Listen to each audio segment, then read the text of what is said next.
Hi hello friends, it's me Vandana bar. తయారు చేసుకునే విధానం: ముందుగా ఆయిల్ వేసి దాంట్లో జీలకర్ర ఆవాలు వేసుకోవాలి.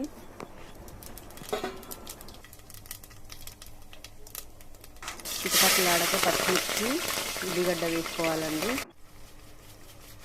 అందులోనే కాస్త ఉప్పు, రుచికి తగినంత పసుపు వేసుకొని కలుపుకోవాలి. అల్లం వెల్లుల్లి పేస్ట్ వేసుకోవాలి.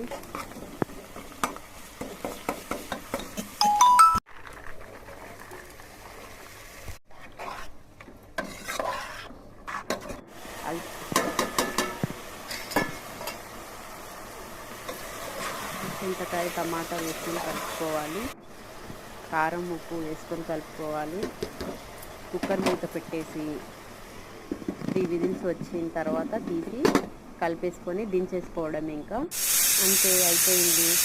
కానీ ఈ కర్రీ కుక్కర్లో వండితే మాత్రమే టేస్ట్ ఉంటుంది.